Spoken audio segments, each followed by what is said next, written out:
Aleister Crowley, born in 1875, was a controversial English occultist and ceremonial magician, founder of the religious movement Thelema. Crowley's life was marked by a series of esoteric practices, including ritual magic and alchemy. The Book of the Law and Magic in Theory and Practice remains central to modern occultism. Do you know how occult is done? You want to cause harm to you? You know what they do? The first thing that they do is, they will take your underwear or hair. If they can get a body part, yes, your hair or nails if they get, that is very good, that's part of your body. If they can't get it, the first thing they will do is, just involvement with the dead can just do that. Unless you're sufficiently established and in a certain level of capability, and in ways that need not be very pleasant, it can consume your life completely, your involvement with the dead.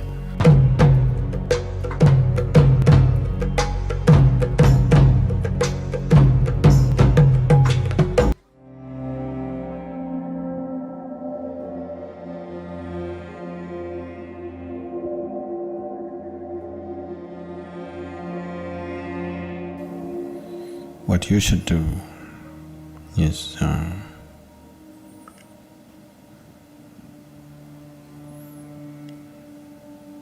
you stop relating to the dead.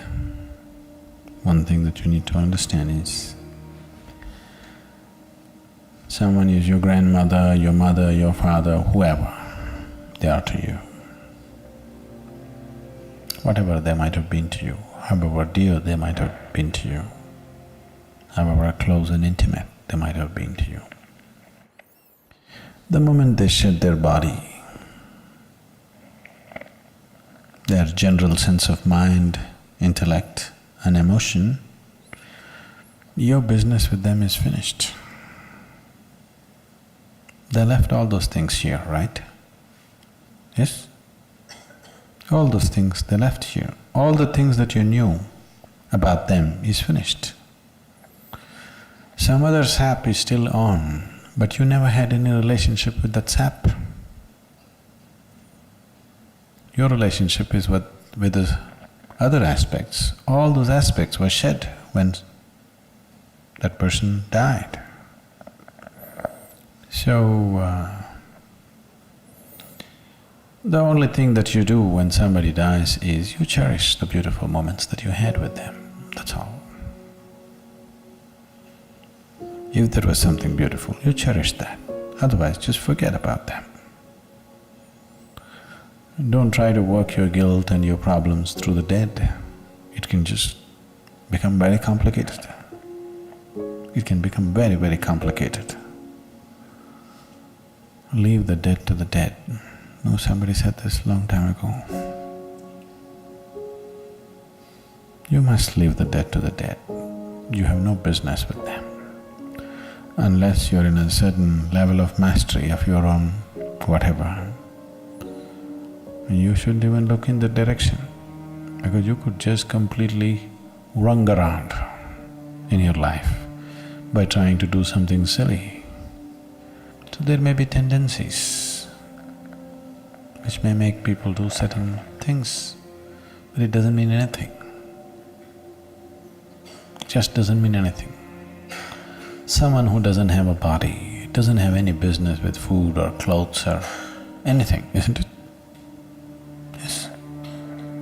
Only if you have a body, you must go towards food and clothes. Once you lost your body, what business do you have with food and clothes? It is when so much emotion is mixed up, there are so many things which will happen within you and outside of you. There's no need to you're going there, just what is the work to do it, do your sadhana. Be with the man who is still alive, stop trying to be with the dead. Just be with your grandfather who is still alive, do your best for him, because he will also die. I'm not wishing him dead, he'll also die, isn't it? So when you're with him for a short while, just do your best.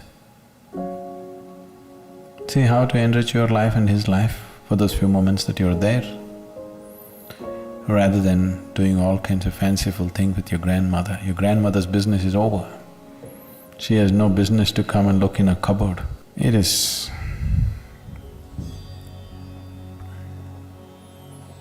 just that there is a certain residual element in clothes that people have owned. See, all these things were taken care of in India. People understood these things as a normal procedure, not realized beings, normal people. It is so much built into the culture. If a person dies, all the clothes which were in touch with that person's body and too much in touch with that person's body, those kind of clothes are all burnt. They're never kept.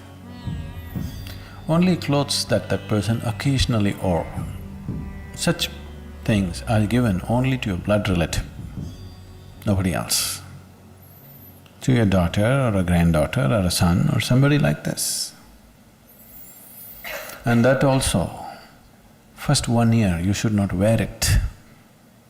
Till the first anniversary of the death anniversary happens, you should not wear those clothes. Why these things are is, whatever when we are here, whatever we are in touch with, a certain amount of this energy is there in it. If you give it a certain kind of opportunity, these clothes will start behaving funny. Your grandmother need not come. These clothes themselves will start acting funny because, see, there is something called a static, you're experiencing this. You touch your car door, it just goes chuck. Why is this? The car is not generating electricity, isn't it? Why is this happening? Just in association with something, it gets little charged. Similarly, whatever is in close association with your body, it will get a certain amount of that quality. Do you know how occult is done? We want to cause harm to you. You know what they do? The first thing that they do is, they will take your underwear or hair. If they can get a body part, yes, your hair or nails if they get, that is very good, that's part of your body. If they can't get it, the first thing they will do is some clothing which is in contact with your body. First thing is, your underwears will be missing. Really, people take enormous care in India. They will always ensure that underwear is never put outside. Because if one underwear goes, they will investigate in a big way what happened. Because they don't want somebody, some unfriendly person who is some enmity to you to take that. Especially unwashed clothes, with lots of care it is handled in our homes. These days it's all going away because we're just giving away to the dhobi or, the washerman who takes it and all. Otherwise, traditionally in our homes, it is so taken care of. It is all put in a closed basket. Somebody who knows inside the house it must be washed, it should never be taken out. Because if they can take a body part, like hair or this thing, then that's different. But just this clothing itself, they can do things to you because it carries a certain amount of your thing. So even when a person dies, the same is true, and that can crackle up a little bit. If a certain kind of energy is on, that aspect can crackle up.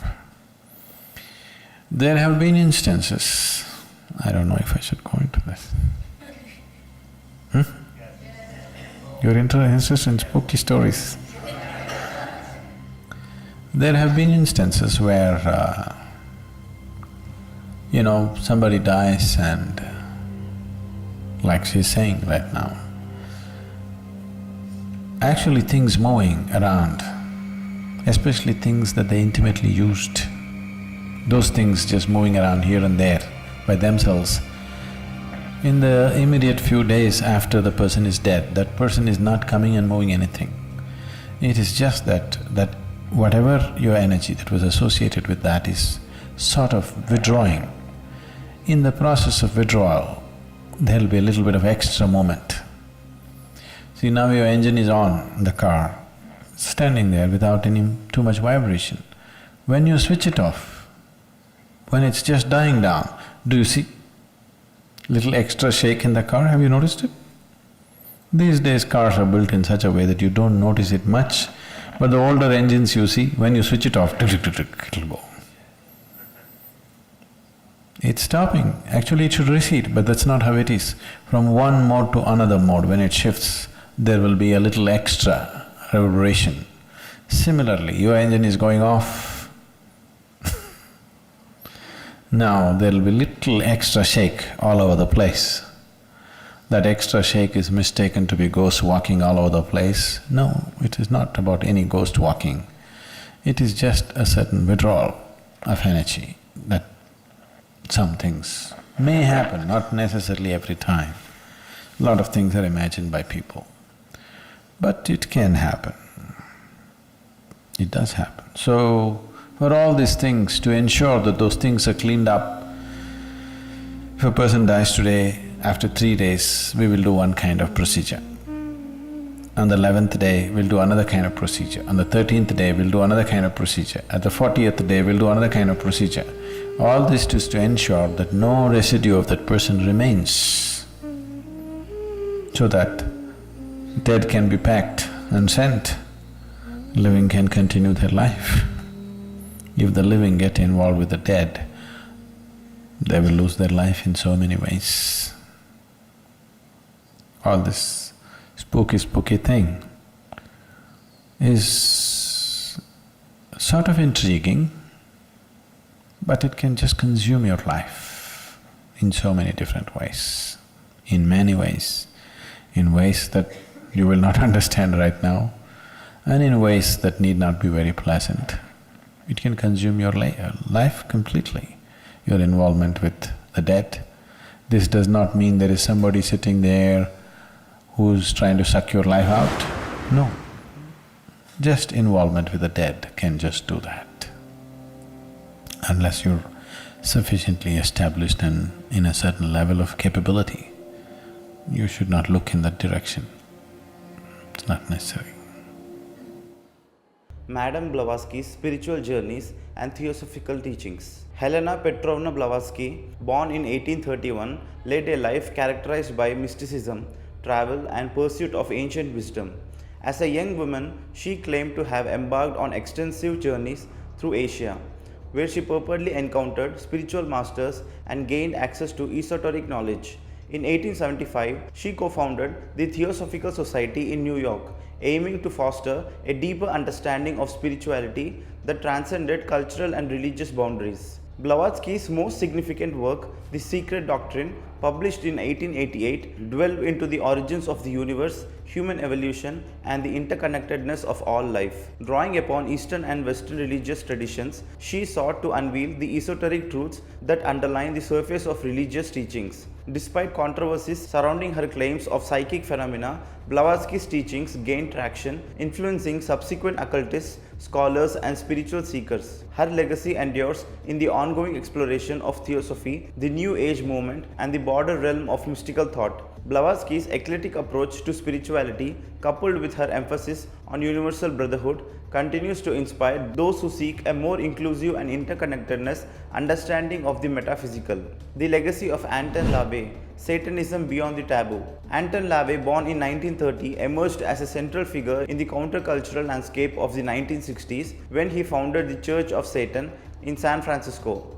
Contrary to popular misconceptions, LaVey's brand of Satanism was atheistic, focusing on individualism, personal empowerment, and the rejection of societal taboos. His seminal work, The Satanic Bible, published in 1969, presented a framework of an alternative, humanistic form of Satanism. LaVey's rituals, often theoretical and provocative, sought to challenge established norms and empower individuals to embrace their desires without guilt or fear. The Church of Satan became a heaven for those who rejected conventional religious structures, drawing attention to the psychological and symbolic aspects of ritual practices. LaVey's legacy extends to the broader Satanic movement, which includes diverse interpretations and practices from atheistic Satanism to theistic Satanism. While LaVey's approach garnered criticism and controversy, his impact on the exploration of personal freedom, self-expression, and the re-evaluation of societal norms remains undeniable within the broader context of contemporary occultism. Dion Fortune's practical wisdom,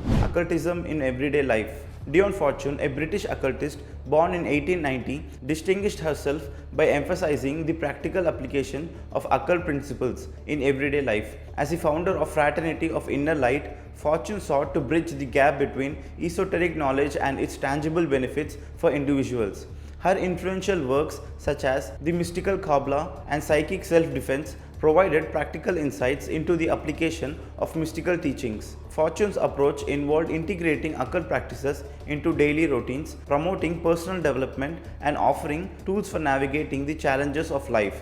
Her teachings attracted a wide audience spanning both seasoned occultists and those seeking a more accessible entry into esoteric studies.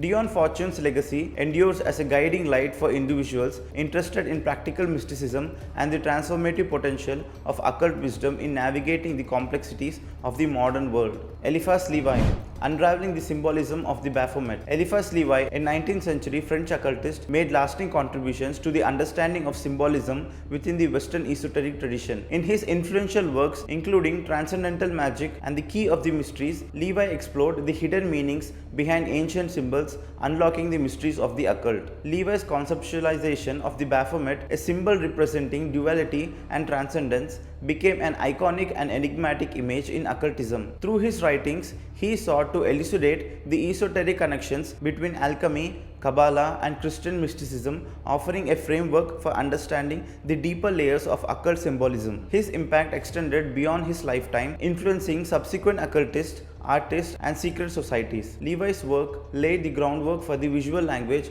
of the Western mystical tradition, with the Baphomet standing as a symbol that continues to captivate and provoke contemplation in the realms of the occult and beyond. Aleister Crowley, the Great Beast. Aleister Crowley, born in 1875, was a controversial English occultist and ceremonial magician, founder of the religious movement Thelema. He advocated the principle, "Do what thou wilt shall be the whole of the law." Crowley's life was marked by a series of esoteric practices, including ritual magic and alchemy. His influential writings, such as The Book of the Law and Magic in Theory and Practice, remain central to modern occultism. Despite his intellectual contributions, Crowley's unconventional lifestyle and alleged involvement in dark rituals fueled both fascination and criticism. These individuals and their stories are just a few examples of those associated with occult practices. It's essential to approach such narratives with an understanding that beliefs in the occult can vary widely and interpretations may differ based on cultural, religious, or personal perspectives.